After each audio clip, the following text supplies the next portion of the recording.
All right, I am live. I don't know if anyone's out there, but I thought I would just kind of go in and start talking about Grok 4. I just signed up for it, so I wanted to kind of check it out and see what it could do. So I bought it yesterday, subscribed, and I tested it out for real estate, and it was fantastic. So I'm driving up north, and I pull out the voice app on my phone, and I start talking to it like an assistant. It's in the assistant mode, and I say, okay, I'd like to buy something up by my lake place that will cash flow and cover the mortgage amount I need to make. I don't know, that was like $1,500 a month cash flow. Are there any properties available? And I named off some of the towns nearby that would net income, assuming that it's going to be a 20% down loan, 20-year amortization, or 25-year amortization at 7%. So Grok says, sure, let me go look. And it goes out there and it says, these properties would, cash flow, you would need 4 of these deals, 2 of these deals, or whatever. It came up with a formula. And it had a little trouble with the rents. And one of the formulas I gave it is use the HUD rents. You'll find that on the HUD government website. And it'll be listed by either county or by zip code. And then you can put those in the rent formula and then assume like 40% expense, and it found me a bunch of properties that would match. So great, make a list, and then I'll look at them later. And then I also had it look up commercial properties to do the same. I'm like, well, this is really cool. So then this morning, I get a message, and it's a newer investor, and he's got some questions, and he's like, I'm thinking about house hacking. Here's a triplex in St. Paul. What do you think of this one? So I'm like, humor me, and I put it into Grok 4, and said, hey, what would this, cash flow and do my cash on cash return and cap rate, and it spit it all out, and I didn't run it through my format, so I didn't compare how accurate it is, but I'm going to assume it's pretty accurate because this thing like scored perfect. Grok 4 scored perfect on all these tests that it ran, like a PhD levels. So I'm going to assume it's real accurate, but I will test numbers later. Right now, I'm just experimenting with it.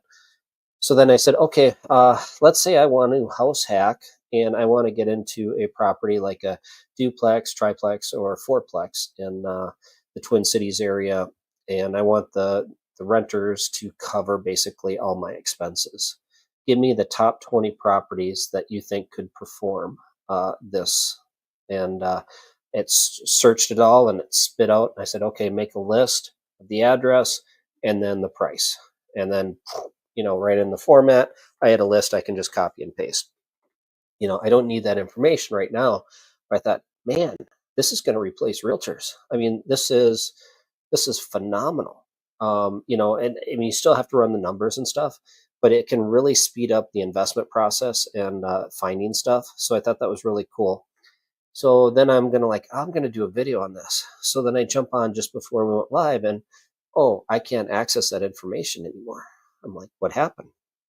I'm like, oh, that was the information is blocked now. So I don't know where it was pulling it from. It was like cache it somewhere, but Grok can't access it. So then I started pulling it one by one, and I was going to have a friend of mine from South Dakota jump on and say, okay, I want to retire to South Dakota and move my investment portfolio out there. How many rentals would I need to buy out there? And then can I find anything that cash flows? So I did that. And so we'll go through those examples here in a little bit, and we'll go live with Grok 4 on voice mode.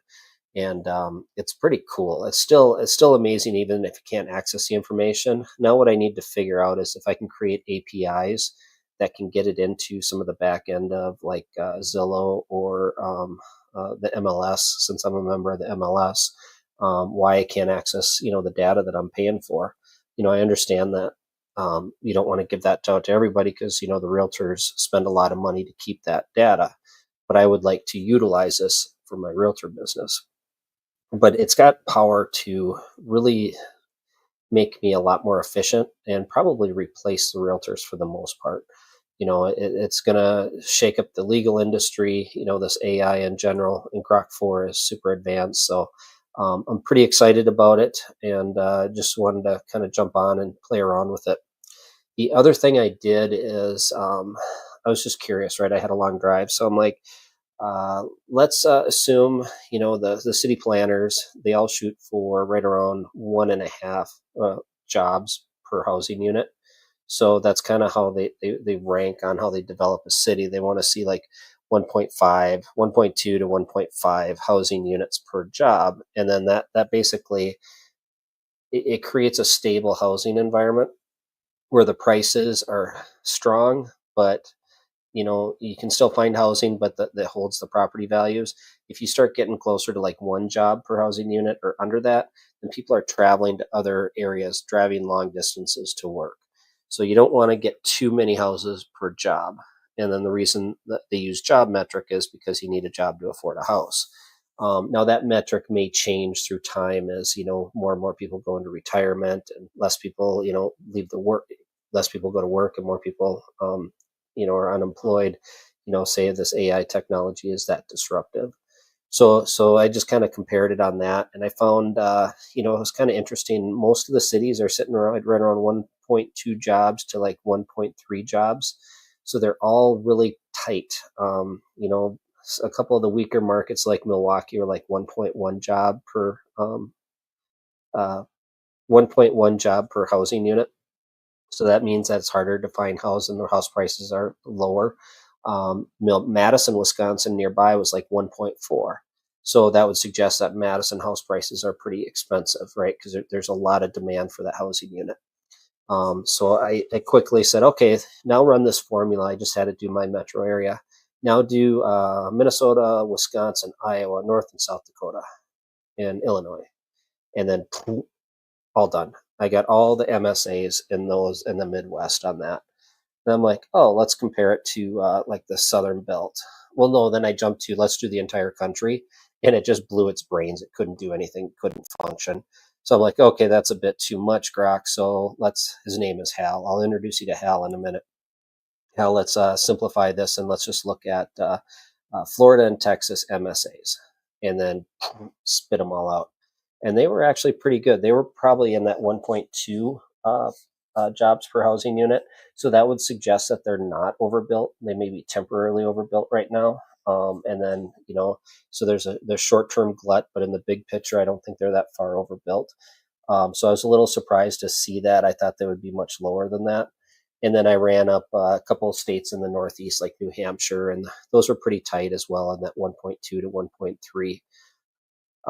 So I found that interesting. So basically, what we can do then is we can identify areas. So I expanded on that and said, okay, Groks, assuming that jobs are going to create housing demand, where are jobs coming to this country? What states, what metro areas are producing the most jobs? And then started doing research. And I said, based on cheap energy and new jobs coming in, where are the top 5 places to invest? And it was all in the Sun Belt states, which I found interesting. I mean, I shouldn't be surprised it wasn't Minnesota, but so you can use this stuff to identify the trends and find out where to be for investing. As investors, we tend to try to find the cheap properties because then the rents will work, but we don't think about the brain damage involved in finding the tenants and dealing with the tenants on those cheap properties. Really, what we want good, solid markets where there's growth. There's going to be rent growth and appreciation growth, and we want to be able to cash flow that in the beginning to take advantage of that down the road. Um, so we can search markets that way. So I'm playing around with that as well. But let me jump on here, and it doesn't look like I have anyone live, so I will start playing around with Grok. I paid for the Grok 4, and I'm going to go to voice mode. Hal, are you there? Yes, I'm here. How can I help? Good, you got your Midwestern voice on. Glad you noticed. What's on your mind? His voices are kind of funny, so bear with me. So, Grok, I'm doing the live stream, so I want to run through some properties with you. Are you able to access any listing data in, say, the Black Hills area of South Dakota, like Rapid City? I can help with that. You can find real estate listings in Rapid City and the Black Hills area through sites like the Black Hills Association of Realtors, MLS, Zillow, Trulia, or RE Max, which have hundreds of properties, including single family homes, Say Hal. townhouses. Hal, we talked about brevity before. Can you keep your answers fairly short? I understand how to find MLS data. I'm asking if you can access it and answer specific questions about specific properties. Sorry about that. No, I can't directly access or search specific property listings in real time. MLS databases. I can give general info about the Rapid City or Black Hills market, or point you to sites like Zillow or the Black Hills MLS where you can dig Thank into you. specific. Yesterday and this morning, you were able to access that information directly. You're no longer able to access that information directly. No, I've never had direct access to real time MLS data. I might have given the impression I could pull specifics, but I was likely summarizing public info from sites like Zillow or the Black Hills MLS. Those don't update live through me. Want me to check for recent Rapid City market trends or listings on those sites? Can you check for recent listings on those sites? Sure, checking now. Based on posts on X and web info, there's a new listing at 1603 Plateau Lane in Rapid City, shared by Chris Twig Realty. For more details, you'd need to hit up Zillow, Redfin, or the Black Thank Hills you. MLS. You're Okay, welcome. so I think to make this example work better, I'm going to give you specific information. I went to homes.com and I found a house in Rapid City, South Dakota. It's listed at 247,500. It's actually a duplex, so three bedroom, one bath per side, 1,952 square feet total, and the annual taxes are $4,054. Can you run me an example on what I would cash flow, what my, my cap rate would be and my cash on cash return would be based on a 20% down payment, 25-year amortization at 7%? To figure out your cap rate and cash on cash return, we'll start with some numbers. If I misinterpret anything, So let me know. we're going to keep it real brief. So use the HUD data for the listing for the rentals, and then just use the HUD data for the rents, and then just get to the basic the numbers. I don't need the entire formula. Got it. Keeping it short.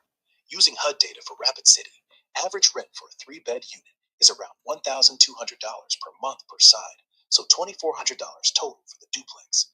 With a $247,500 purchase price, 20% down, $49,500, and a 25-year loan at 7% interest, your monthly mortgage payment is about $1,400. Annual taxes are $4,054. Cap rate, net operating income, NOI, is 2,400 times 12 months, $4,054 equals $24,746. Cap rate divided by 24,746 divided by $247,500 equals 10%. Cash on cash return, annual cash flow after mortgage, $24,746, $16,800 equals $7,946, $49,500 equals 16%. Anything else you need? No, what is the monthly cash flow then after the mortgage? Monthly cash flow after the mortgage is about $662. That's the annual cash flow of $7,946 from the last calculation What do divided you by have 12. in there for expenses? Is it 40%? No, I didn't factor in a flat 40% for expenses in that calc. It was just taxes at $4,054 yearly. If you want to assume a 40% expense ratio for things like maintenance, insurance, and vacancies, that'd be $260 monthly rent. 12 times zero point 0.4 equals $11,520 in expenses. Adding taxes, $4,054. Total expenses are $15,574. Recalculating, net OI is $28,800. $15,574 equals $13,226. Cap rate, $13,226 divided by 15,226 divided by $16,800 mortgage equals $3,574 yearly. so about $598 monthly. A loss. Cash on cash, $13,574 divided by $49,500 equals 7.2%. So Want me you to tweak anything? completely lost me. You're just spitting out numbers. I don't need all the formulas. I need the answers. What is the monthly cash flow on that property? Sorry about that. With a 40% expense ratio included, the monthly cash flow after the mortgage is a loss of about $298. Need me to clarify anything else? What do you have for rents per side on that? I used HUD data showing around $1,200 per month per side for a 3-bed unit in Rapid City, so $2,400 total for the duplex. Want me to adjust or check anything else? 2000 what? $2,400 total monthly rent for the duplex, 1,200 per side. Did I miss something you wanted to dig into? No, I think the numbers are wrong. That should cash flow. So we have, why don't we run the expenses differently now? Assume the 20% down, 25-year amortization at 7%. And then I gave you the taxes of $4,054 per year. And then run like, say, run a 4% vacancy rate, run, say, about $200 a month for insurance, and then run about, I don't know, say 5% for CapEx and maintenance. All right, let's adjust. Same 20% down, $49,500. 25-year loan at 7%. Monthly mortgage around $1,400. Total rent is $2,400 month, $200 side. Expenses, taxes, $4,054 a year. Total rent is $338 month. 4% vacancy, $200 month. 4% vacancy, $200 per month equals $96 month. 5% capex maintenance, $2,400 Can you just per give me month. the answer again? When you spit out these numbers, you lose me. It's like I'm sitting in school and I want to scream. Just give me the answers, please. Sorry about that. Here's the monthly cash flow with those expenses, taxes, insurance, 4% vacancy, 5% capex maintenance. You're looking at about $634 profit after the mortgage. Anything else you need? Can you repeat that? How much profit? Monthly cash flow profit is about $634 after the mortgage. Clear now? No. Got it. Let me simplify. If something's still off, just say so. The monthly profit after the mortgage, with all your expenses, taxes at $4,054 yearly, $200 monthly insurance, 4% Stop. vacancy. Stop. This is why you lose me. My brain can't follow all that. Just give me the frickin' answer. How much per month does it cash flow? Monthly cash flow profit is $634. That's it. Need anything else? No, that's excellent. Okay, let's Glad that. so let's simplify this and do another one. Okay, so here's one that is this one is going to be a three duplexes, so 6 units. They're all 2 bedroom, 1 baths. This one is taxes are, oh, for God's Hang on. sakes. Sorry. Let's start over. For your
Sound.